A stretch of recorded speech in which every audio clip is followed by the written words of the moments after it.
You're now tuning into the sounds of the Potnas podcast.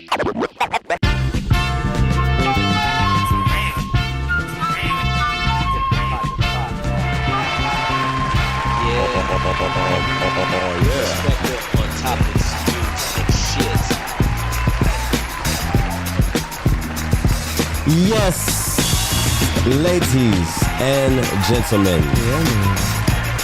welcome to the Potnas podcast, where we're delivering our perspective on topics, news, and shit. Ladies and gentlemen, we are your hosts, the Potnas. First up is the partner behind the board. He is a man of knowledge in many words. Give it up for Dino, aka the Dictionary. What's going on, y'all? Good, man. Look at that, rocking the dashiki. I see you, brother. Yeah, man. The revolution will not be televised. It won't be. Not in particular. It's a vibrant thing. Yes. Oh, vibrant thing, a vibrant thing. Hey, look at you. All right. Next to him is the coolest partner with the world's greatest beard of all time. Clap it up for Bradley, a.k.a. Coolin' and Pullin', ladies and gentlemen. Thank you. Let's have a great beard. Thank you. My beard actually took the bow and not me. And I see what you did there with the coolest partner. Yes. The coolest. I missed it. Coolin' and Pullin'. Yeah. Across from him is, ladies and gentlemen, back on the mic and back at the table. Yeah. It is the people's plug. The plug's plug. Give it up for Todd Knows Best. Yo, what it do? Yeah, we got some kids this time. Yeah. Todd, let it get. And finally, I am the most extraordinary, electrifying, explosive partner of them all. Extraordinary? Explosion. Extraordinary. You ain't never had a friend like me. I apologize. Ladies and gentlemen, I am Mr. Somebody had to say it. It is JT, but you know me as Young Tizzle, the live thrizzle. I just gave me my own loud up. Sound effects for everybody. Right.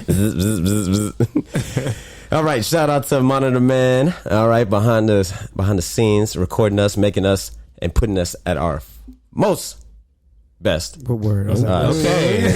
I know. I fucked that up, right? That sounds like it's a Little Caesars pizza. Extra most bestest. The most bestest. You ever seen the video of that South Carolina Miss USA? Oh my God! Wait, she was like, that place is like and such as, or not that one. She was the one that was talking about. I think that the reason why Americans, because South Africa and the Asians and that's why I think that we should be able to read books. Yeah. And Mario Lopez is just sitting there like, oh my gosh.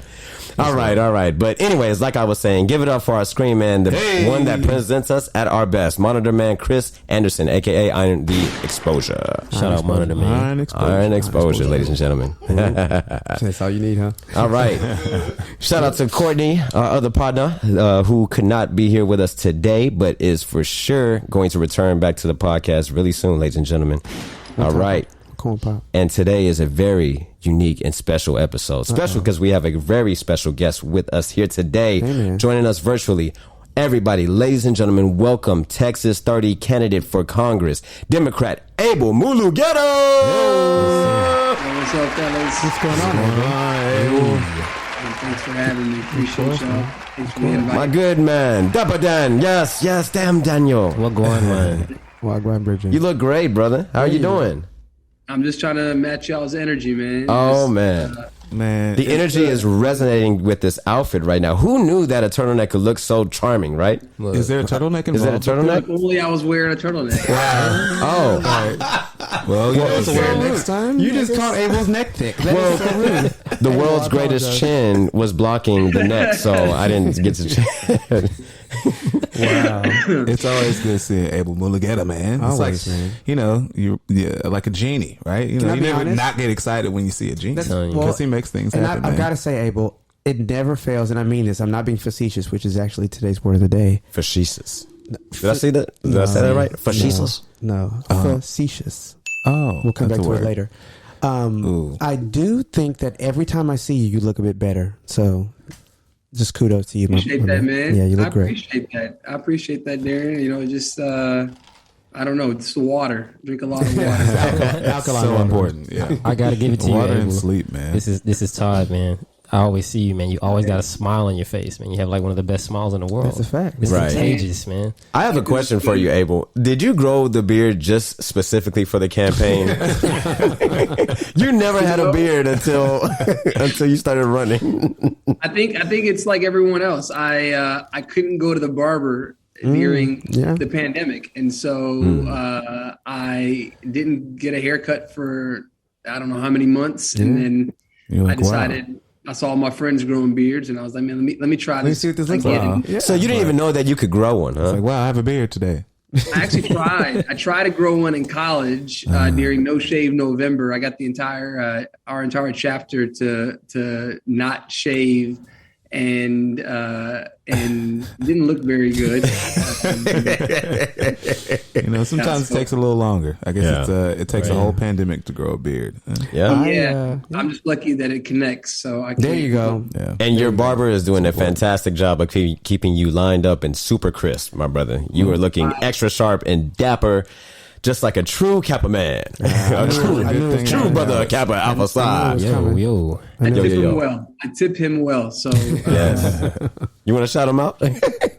No, it's my okay. barber's JG, man. JG's a great barber. I've been going to him for the past 10 years in Dallas. Oh, that's beautiful. Wow. Shout out to Jay. Shout out to JG. Excellent. All right, let's get into the wonderful introduction of Abel Mulugheta. Tell us where you're from, brother. Give us just a laundry list of your occupation and hobbies, and then also let us know how you're connected to the Potnas. Yeah, man. So thanks again for the invitation. I appreciate y'all. My name is Abel Mulugheta. I am from Dallas, Texas, born and raised by way of East Africa, Eritrea. That's where my parents are from. Yeah. So I'm the proud son of immigrants.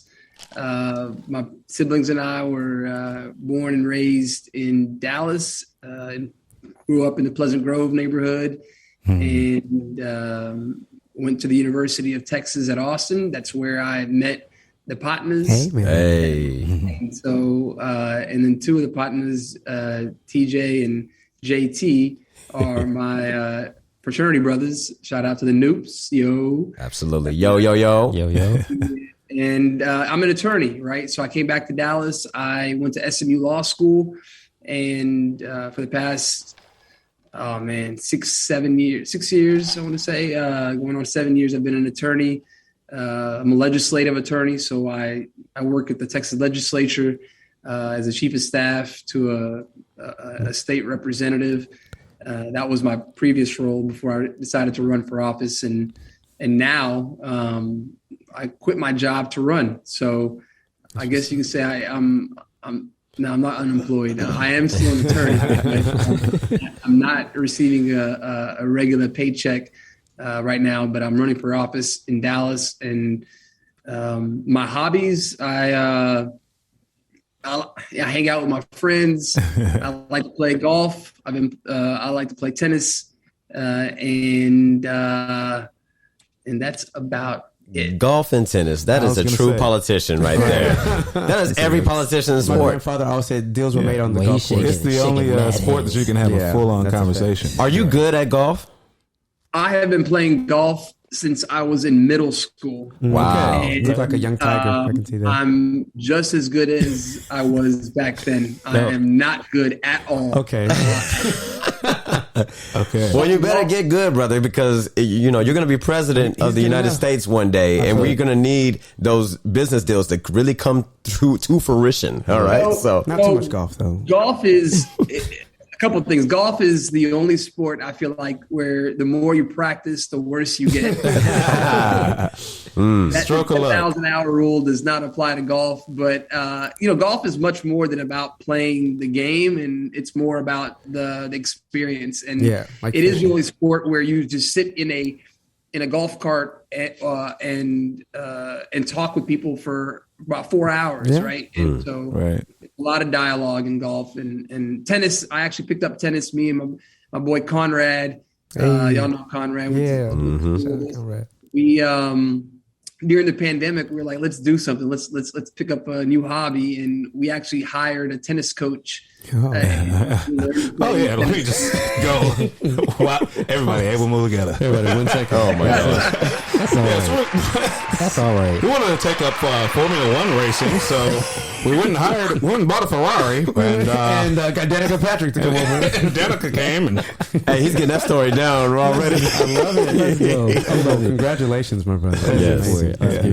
Abel, let's get a little bit into a serious note. Tell us your why, brother. Like, how did you make the transition into the politics, or just the political field, right? Why make that your career? What motivated you to get to this path? I first got introduced to politics, I think like a lot of people that's in our generation, and that's through President Obama. Yeah. Yes. I was in high school I was visiting my aunt in Boston, and so I remember being at her house and sitting on the floor. And that whole weekend, by the way, we were driving around, and we used to go to Boston pretty often to visit her.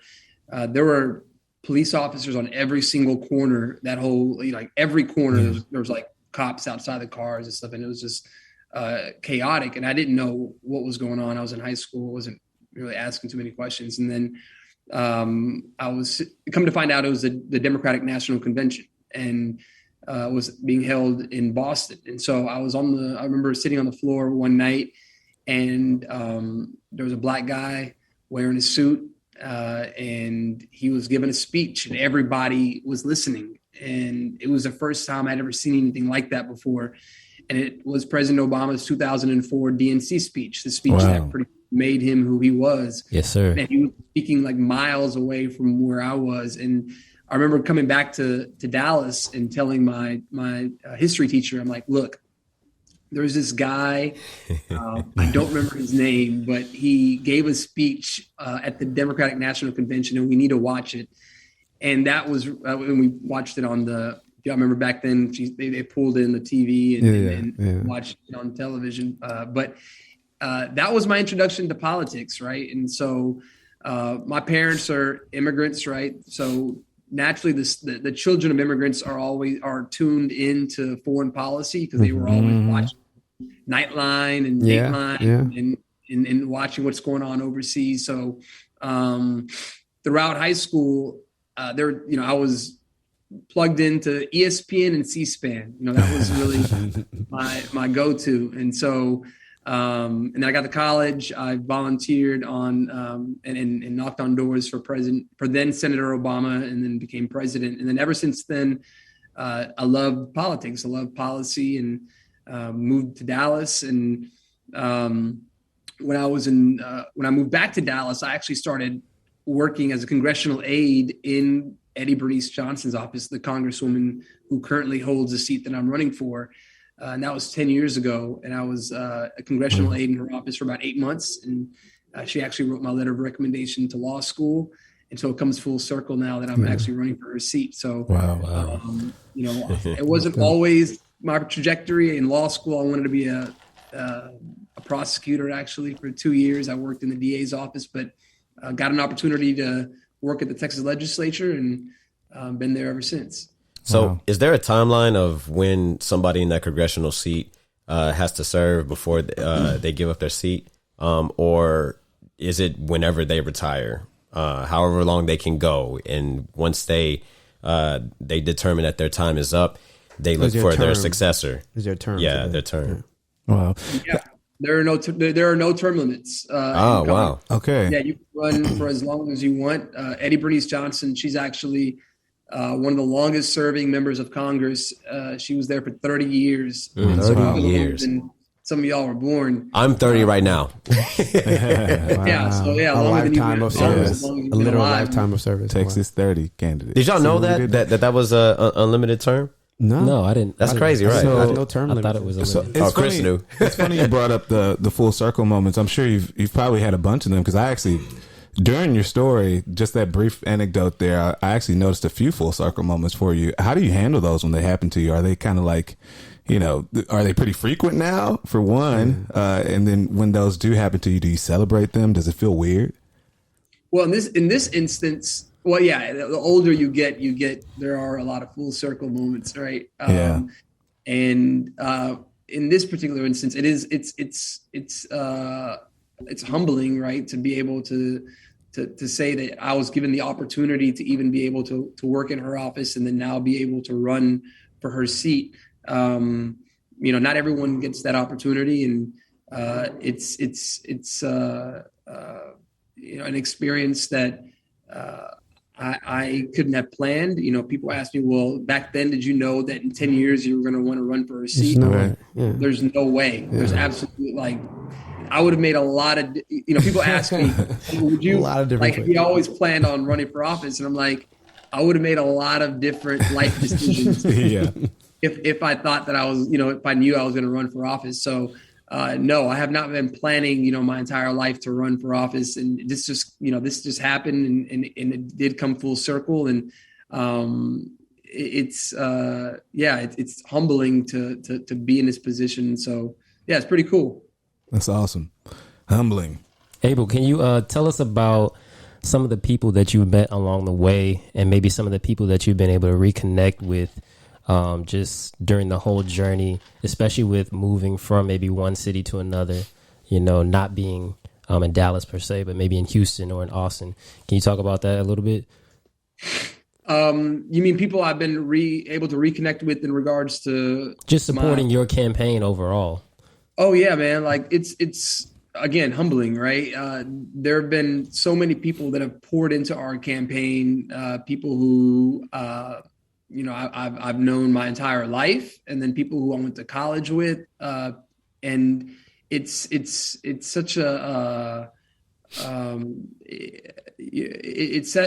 we've had a lot of successes as a campaign, and it has a little to do with me and a lot to do with the people that I surround myself with. And we have almost 1,000 people who have contributed to our campaign. And a lot of them I've never met before and never talked to, but there are so many of our classmates who I haven't talked to in a decade, who were so quick to pick up the phone and call and text and give their time and their money and just pour into our campaign. And it's such a great experience to it's one of those things where you can't explain it, you can't put into words unless you're in my shoes. But there are people that I've been able to reconnect with because of the campaign who believe in me and believe in our mission. And it's such a great place to be in. And I tell people all the time, you want to always surround yourself with people who believe in you more than you believe in yourself. Yeah, and that's good. When you have that, that safety net, knowing, people ask me, well, how do you take, you don't feel scared to take these risks? It's risky to put yourself out there like that in public. And to me, it's well, not really, because I know that if things don't work out, if I were to not be successful, I have such a huge safety net of friends that are willing to catch me and pull me back up. And I'm just so grateful to be in this position, man. Yeah, let me give some context for the people. So dating back all the way to when TJ and I were freshmen, Bradley was a sophomore, and Dino was a senior. And Abel ran for student body president at UT at the University of Texas. So that was dating all the way back 2010 to 2011. So that was 12 years ago, right? And this is say, if you will, premeditated. And this is the reason why there's so many people that have been political, right? It was premeditated and that's why there so many people are willing to jump on board to support you, Abel, because we believed in you back then when we were going through just trying to put the minority community just on the chart again, just to get people to acknowledge us at the University of Texas. It kind of feels similar right now. The PWI, right? Dallas is black, but it feels similar. Yes. But it's on a much larger scale. So it's shoot, we nearly won that campaign at UT with just a population of 400 black people, right, or 4,000. What? No, I have my numbers wrong, but well, I mean, you're born who you are. I mean, it's nothing but fate and destiny, right? Right. Yes. And it's beautiful to see people, consistently being who they are for the continuation of their absolutely. life. I've got it. Just to that's what makes it feel good. Absolutely. To add to that, it's funny because Abel, your foray into the political sphere or whatever, your political engagement was mine as well. 2008, Obama runs. My first time voting. I turned 18. Yeah. I cried when he won. I was in the Jester Auditorium with a bunch of African American individuals. Yep. And it was such a beautiful moment, man. And I've long said, when I was at UT, there were few people who were like ambassadors, right? Who were diplomats, so to speak. Abel and Samir. I'm like, seriously. And there's like people with whom you would see them interact with so many other communities, so many other people, and just were universally liked. Abel was the most like presidential person I knew. So I was like, yo, that guy reminds me. It was him. We were one of two people. And so, I mean, like they said, I'm not surprised to see where you are. In fact, I'm really, really proud of you. Abel was a junior when you were a senior, right? Or yeah. No. Y'all both were seniors? Other way around. Other way around, in fact. Oh, okay. So, Okay. Interesting. Yeah. All right, but yeah, man, it's been a wonderful journey to see you come so far. Yeah, man. And we're fortunate enough, the four of us here, well, five, including Sam in the back. I didn't start you out at the beginning. I'm sorry. Everybody give it up for she and Sam Bell. Hey, Her and Keiko are in the building. Shout out Sam. But it's good that 5 of the 6 people in this room were fortunate enough to see you at the inception of this process. Yeah, and we are here for every step moving forward, brothers. So you definitely have all of our votes. And just continue to represent represent for the people. What? I said not literally because we don't live in the jurisdiction. Well, yeah, but unfortunately, I'm speaking in. I'm just messing with you. For when he runs for president. There you go. I'm speaking. I'm manifesting that. Right. That should be the one word. step at a time. Right. Yeah. Yes. Okay. So let's get straight into that. Right. So you want to walk us a little bit through the campaign, Yeah. You want to walk us through like how your campaign came to be and what your motto is? Because we know Obama's motto was change, right? #change. And what's your motto, Abel? Is it, I think I actually know what your motto is, but I just want to give you the opportunity to enlighten the people on what that motto and hashtag word is so that we can get behind that. This guy's in regards to the inception of the campaign, it's like forming a congressional campaign is a lot of work, right? Yeah, a lot more work than I ever thought it would be. I'm certain. Like I've been in politics for almost a decade now, and this is completely different than I've ever experienced before. So, we at the very beginning, you've got to figure out how to file to run for office, right? Just the basics. The desire is complicated. Right. Like first you got to decide whether you want to run or not. Right. And then you got to put together the steps to actually make it happen. And I have no idea how that works, right? I didn't know. I had to reach out. Thankfully, I'm in a position where I know political consultants and I know people who know, how the process. And so, you have to file with the state of Texas. You got to file with the Federal Elections Commission. You got to select a treasurer. You got to fill out all these paperwork.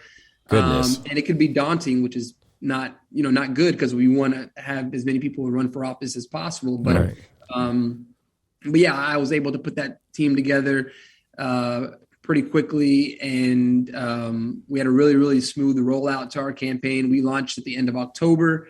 We were talking about like what the slogan or the motto or that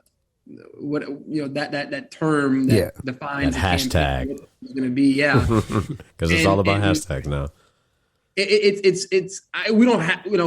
We came up with like Able for Texas. Right. That was just something that's short. It's catchy. You can't really say, Able for Dallas because believe it or not, congressional district 30 is a lot bigger than just Dallas, right? You've got Dallas. Let me tell y'all first of all what the district includes, right? So the district, the northernmost part of the district is Love Field Airport. So Love Field Airport's in the district, and then everything south from there. So you've got the medical district, uptown, downtown, Oak Cliff, and then all of the best south, and then Pleasant Grove, and then all the best southwest cities. So you've got DeSoto, Duncanville, Cedar Hill, Lancaster, Grand Prairie, Glen Heights, Ovilla, Hutchins. You've got it's a pretty big. I'm thinking of landmarks as you're naming these places. I can hear all of the Rudy's, Dallas, North Park Mall. Everybody, all the listeners are like, Oak Cliff, DeSoto. Everything every part of Dallas that you know and you visit is in this district, right? Wow. And so, my campaign mantra or what we're running on in a condensed form is ensuring that everybody can live a life full of dignity, equity, and prosperity. And that's really what our campaign is about. And so hopefully that's, I don't know if that's what you were thinking. I like the other hashtag that you used. I don't know if this was the official hashtag, but progressive was, I saw that on your Instagram account, and I wasn't too sure if that was the kind of like the second model that you were kind of going with, but that resonated with me. You said progressive insurance. Why would he have progressive insurance on his Instagram account? You never know who's, giving the sponsorship. Oh, yeah. You know what? All right. Well, hopefully. Well, I'll tell you what, Abel for Texas works. If you think about it, I mean, a lot of a campaign is defined by the character themselves, right? Who that person is, and that's a big part. If anything, it's going to make somebody research who is Abel, right? So Abel for Texas makes perfect sense to me as long as you represent who you want Abel to be. You picked a good city to put on your back, Abel, for sure. Right. And there's a lot of minorities in that community as well. But that leads me to my next question, right? As far as bolstering civic engagement. So how do you execute that? All right. And I'll be more specific on 3 pillars, right? So voter education and awareness. All right. It's kind of hard and a mundane subject when it comes to politics. It's really complex. The second being motivation to engage in politics. All right. And then the third being building trust within the community. You're putting yourself out there, you're engaging with the community, but how do you get them to come back? How do you get their buy-in? People are real apathetic right now when it comes to politics, right? And a lot of it has to do with the last thing you mentioned, trust. I think a lot of folks just think all politicians are corrupt. They're all bought. No one really cares about, the voter. But I flip it on its head and I tell people, well, look, government is the people. We make up government, and it only functions. It only functions correctly when we're actively engaged and involved. People if you don't like who's in office, it's our duty to elect, somebody different or run yourself. And so, the majority of my friends, almost all my friends are apolitical. They do not follow politics at all. And they look to me usually when elections come around and they're like, hey, who do we vote for? You're spoiling them. Do they ask why? Do they ask why? Or do they just truly trust your instinct as to what you advise them? Yeah. They trust me. They trust, I'm not going to steer them wrong. Good man. We're usually built on trust. And so, but it is hard to get buy-in from people in politics, especially people in our generation, the millennials and whoever is after millennials. Gen Z, I think, is the next. Gen Z. Yeah. And so We're about to restart the alphabet all over again. but it's from a campaign. Let me say this: from a campaign perspective, I'll be honest. It's very hard and very expensive, very, very, very expensive to get new people engaged in politics. Like what we do is we have to go after those people who are already engaged in politics, people who are already voting on a regular basis. If we were going to go, and we try to grow it as well. Like I have my own following in Dallas of people who know me and who want to support our campaign and who are going to come vote, and they never vote before, and they've never voted before. But in order to like grow the base, that's going to be hard. It's going to be really hard to do that. And there are organizations that do that on a regular basis. I go out there and do voter registration efforts and do all that. But one good way is they see somebody like me, right? Somebody who's younger, somebody that's in the street, somebody who goes out on the weekends, a regular person running for office. That's what they want to see, somebody they can relate with. No doubt. And when they see somebody like that in office, they're like, well, wait a minute. He looks like us. He reminds me of me or my friends, and I can support that. And so the first step is feeling like you're being represented and putting somebody up that you can relate with. And then that's how you get that interest. And then you get the engagement, and then you get that buy-in and build that trust, like you mentioned. So hopefully my candidacy in and of itself really motivates people to get involved. It has already got a lot of people involved who don't usually follow politics. And by the way, this district that I'm running in, I mentioned that Eddie Bernice Johnson has been here for 30 years. This district is only 30 years old.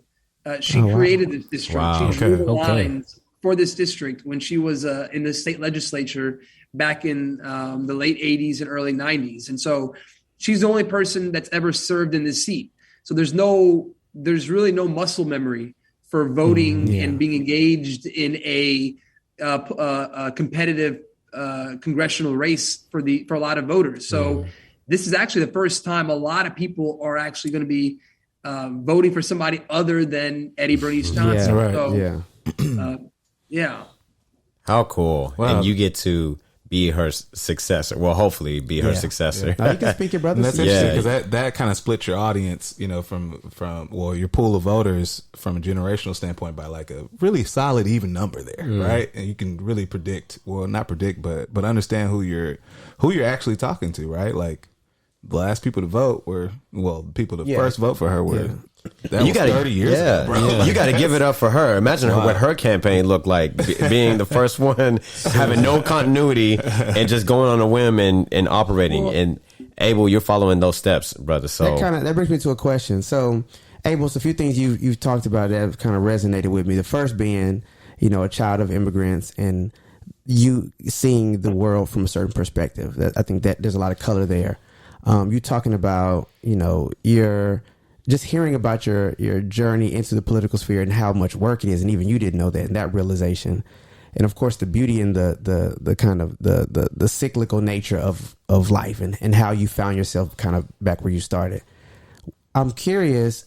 Okay, if she served that long, 30 plus years, there must be some things that she was doing right. You saying that, seeing younger people seeing you engaged.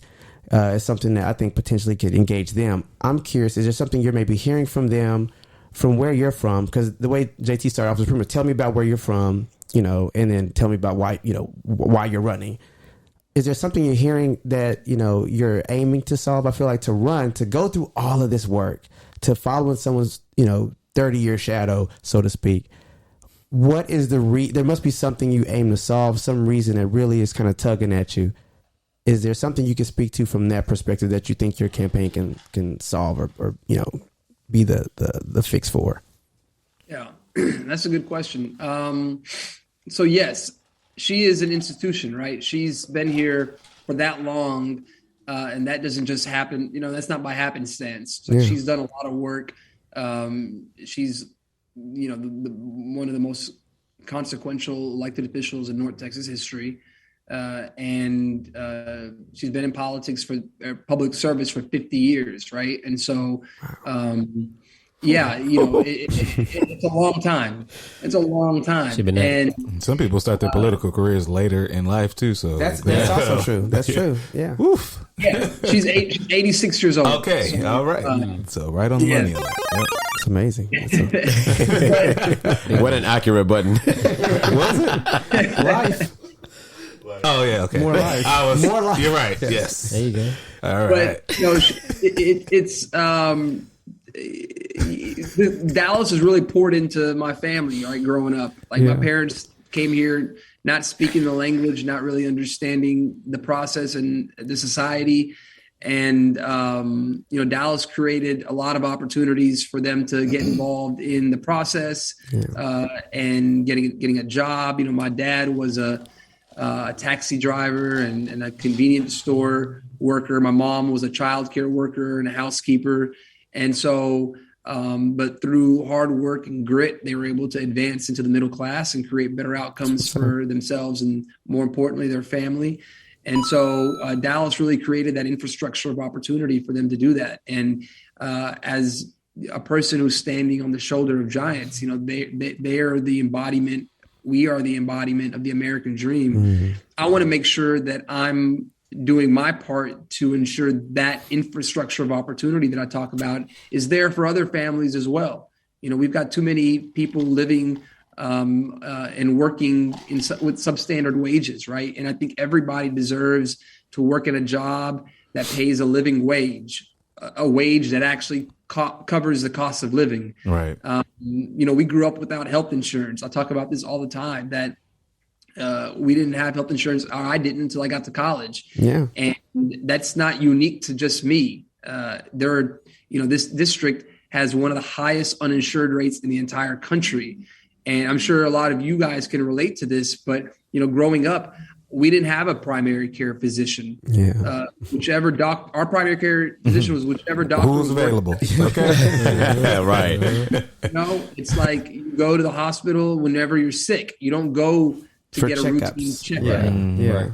Yeah. And so, I realize all these things when I'm an adult, and I'm like, well, I'm in a position where I can actually effectuate change and get good policies passed. And so I wanted to get involved. I wanted to get in the arena. The biggest reason why I decided to run for office, I should have mentioned this, was January 6th, the insurrection, right? And just watching on television, just thinking about it. These terrorists, these domestic terrorists. Thank you. Call a spade a spade. Thank you. Yeah, absolutely. Yeah. They were in Washington, and the audacity to go into the Capitol and do what they did, really trying to undermine democracy. I felt some type of way about it. Yeah. We all did. Absolutely. And us viewing it from our homes. I remember work that day. They were trying so hard to ignore that. I was like, no, that's your people. That is legitimate. I was looking at all my white counterparts and I was like, look at y'all. Right. So, I'm going to take it there. Not all the way there, but all right. So Abel, I've got to ask you, brother, how do you feel as a black man in today how do you feel as a black man in politics today with today's climate, man, and today's political climate? Right. And how do you stay encouraged through it all? I can see you either being on the right side of the spectrum, feeling more empowered and more of a responsibility, and you're using it as motivation. Like, oh, heck yeah, it's on now because now I have more of a mess to clean up. Or you could be far left on the spectrum where you kind of feel intimidated or discouraged and exhausted, just constantly having to put the strong black person narrative or somewhere in the middle, right? Mm-hmm. Or potentially somewhere in the middle. So from your standpoint, how do you feel as a black man in politics in today's climate? I'm it's a lot. But first of all, I think I know you all, and I know we're always unapologetically Black, right? And so proud of who we are. Absolutely. And Yes, sir. our voices deserve to be heard. And so, Black America has always served as the conscience of this country, and our perspectives are important. And we see an attack every single. There are people in this country every day that are meeting in some hotel in some country in some city in America that are working tirelessly to undermine our democracy. Yep. Right? And that is their mission, because they see America is getting blacker and browner, and it's becoming more progressive, and they don't like it. They like America the way it was, and they want to make America great again. Right? Good old days. Yeah.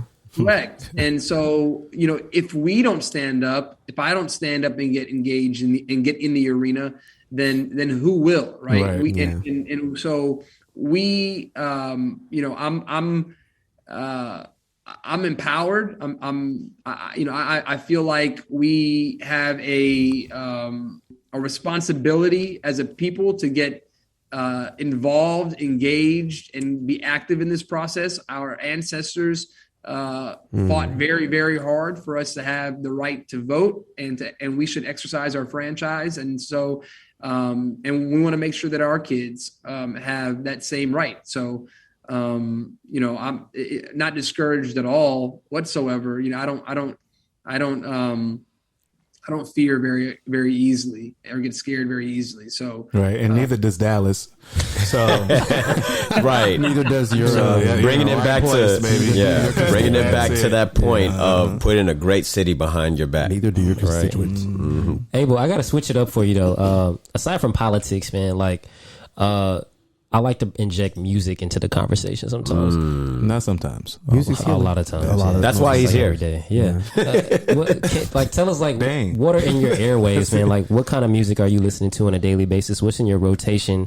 Is there anything that just motivates you, pushes you? Anything? Is there any new music? Anything that you're listening to that just you want to tell us about? I guess. Yeah. I'm a big R&B fan. Hey, I knew it's my guy. We have one on set. Yeah. Wait, new age, 2000s, 70s, 90s. Let that man. You know, Kim is. I like the new stuff. I put my Apple Music on an R&B station and just listen to the music. So. But I'm a big Weeknd fan. I'm a big Drake fan. I'm a big, who else do I like? Have you heard of Sinead Harnett? Or Tom Misch? Anybody from the UK? Sam Smith? Just kidding. Of course, he likes. We know Flowetry, Mary J. Blige. Based off the two artists he named, he only likes Canadians. Yeah. Okay. All right. That's not all. I like Division. Isn't he Canadian too? Oh wow, that's not good. All right. Do we have any Dallas R&B artists? Erykah Badu. Oh yeah. But Erykah Badu's more like soul. I feel like neo soul, and there's a difference, ladies and gentlemen, you just learned that neo soul and R&B. You don't remember that neo soul, but Erykah Badu's great. She is. Like I like good music. You know what I'm saying? Yeah. And so, there you go. If we went and got in your car and plugged in auxiliary people don't have keys or auxiliary cords or anything. If we took your phone to your car Bluetooth and got in there and turned it on, what would play first? I don't know. Let me see. Let me open my iTunes right now. Are we allowed to do that? Actually, probably not allowed to do that. Yeah. Just tell us what you see though. Yeah. What would have played? All right. The first thing is overrated. It's on Overrated by I don't even know how to say his Eric name. Bellinger? Oh, never mind. Blast. Okay. Yeah, Overrated by Blast is on my phone right now. To me, all of his music kind of sounds the same after a while. I like but Blast has some. He like, But Ty Dolla $ign is kind of helping. Yeah, Ty Dolla $ign, yeah. like that type of vibe is nice. Yeah. Ty Dolla sure. $ign actually just put something out there. I'll let you save that for. Let's take it to hip hop, Abel. What are your top 3 hip hop artists of all time? top 5. That is such Top 5? Wow, that's a loaded No, question. no order. Top jumped to the deep 5. end. Top 5 hip hop Of all time? We may be doing all this time. as our season finale, but what he's listening to right now. What's in your Oh tape man, all right. So no order, no particular. No order. hold on. Get the music ready. Thank you. What is your top hip hop? What is your top 5 of all time? Of all time. I think Jay-Z is probably the greatest. Hey, where's the ding ding ding for that? Jay-Z got to be up there somewhere. There's one. Jay-Z, Lil Wayne, All right. Drake. Okay. You got Drake. I would say What's that, 3, 4? That's 3. old Dirty. Biggie or Pac? That's old Kanye. Oh, old Kanye? Kanye. Yes. Oh Okay. yes. Oh, that's very topical. And Actually. yeah, Tupac is up there for Oh, sure. so you pick Pac over Biggie, huh? Thank the Lord. Yeah, I'm a Pac over Biggie kind of guy. Wow. Oh my I'm not god. alone in the room, everybody. No. Well, I'm not the person that's going to be arguing with somebody who says Right. otherwise. So. Yeah. Okay. I'm not trying to get shot. Like, I'm a Michael Jackson over Prince kind of guy too. Oh. So, Yes. Okay. All right. You got some cool points I would there. agree with you there. And I'm not hating on Pac or Prince at all. They are legendary artists as well. Oh wait, But where's Prince from? I'm not sure where he's from. Minneapolis. Minneapolis. That sounds right. I'm just gonna go with it. That's correct. Lake of Minnetonka. Excellent. Oh, and when you said Jay-Z, that it immediately reminded me of the Super Bowl halftime show. What a phenomenal yeah. It performance. was a great. That was was the- dope. The best halftime performance, in my opinion. Look, Scream Man is saying thumbs down. I saw your blasphemy. That is I saw your blasphemy. blasphemous. Yeah. How dare you? He was a fan of the Janet show, guys. That's why he doesn't have a mic. Somebody We got to circle back to that. Yeah, we do. We really did, because there was some insurrection on that field too. Abel, brother, thank you so much. Hey, open it back up to the panel. Any final thoughts or takeaways?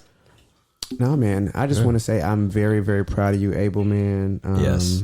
This is. I do agree with the fellas. I think it was written. I feel like you've walked a light filled path. I think you've been a light to many of us, and it's good to see you shine, my brother.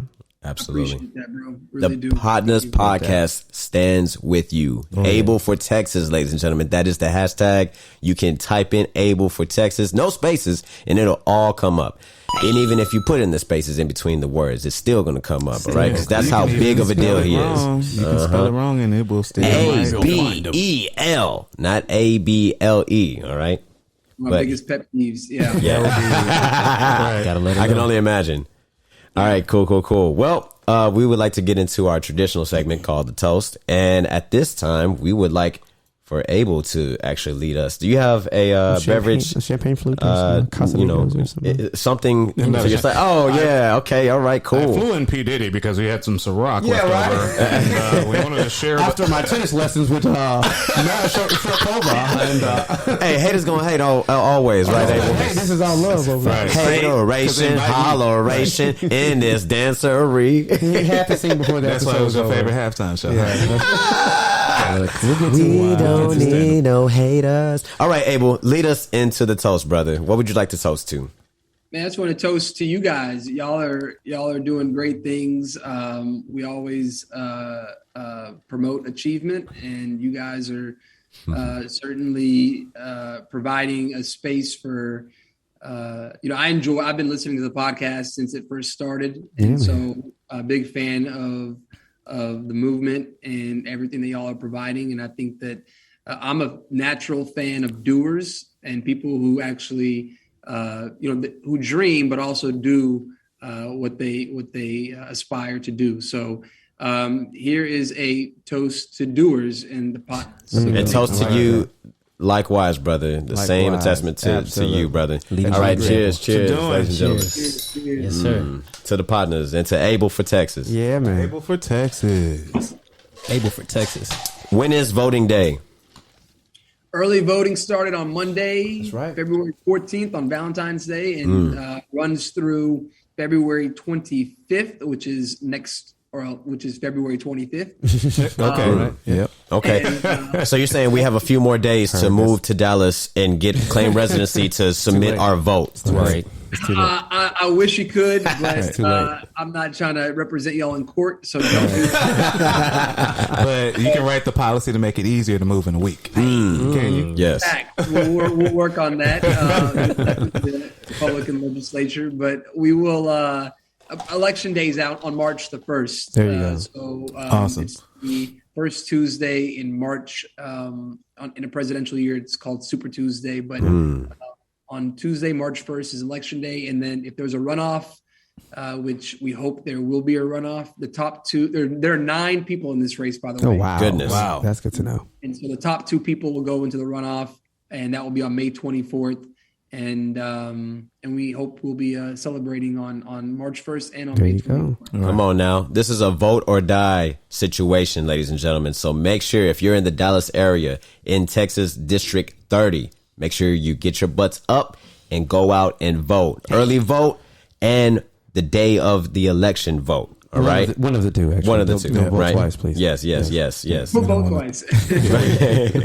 Go vote. All right. Dino, take us out, brother. Yeah, man. You're now tuning into the sounds of the Potnas Podcast. Ladies and gentlemen, thank you for joining us today. We're going to go ahead at this time and give our social media handles. Let's pass it to Abel first. You can follow me on all platforms at Abel for Texas. It's ABELFORTEXAS. Abel for Texas. All right. That's right. And you got a website or where people can donate or check your campaign out? Plug us in. I'll make it easy for y'all. It's abelfortexas.com. Hey, cool. Jeez. Dino. You can find me at the dictionary. That's THE_DIXONARY. All right. Coolin' and pulling. You can, well, thanks. Spell it out. COOLINANDPOOLIN. All right. Oh, man. Yo, shout out. Yo, you can follow me at Todd Knows Best. That's TODDKNOWSBEST. Todd Knows Best on everything. That was pretty hard to spell out, right? That's a long line of letters. I ain't started though. Hey, follow the favorite partner of them all, JT Got Soul. That's JT Got SOLE. Follow us at Potnas Podcast. That's POTNAS Podcast on Instagram, TikTok, Twitter, Facebook, and YouTube. We have full-length video episodes, so check out our YouTube page and visit our website, partnerspodcast.com. We appreciate y'all. Leave us a 5-star review. We love y'all. Peace. Go vote.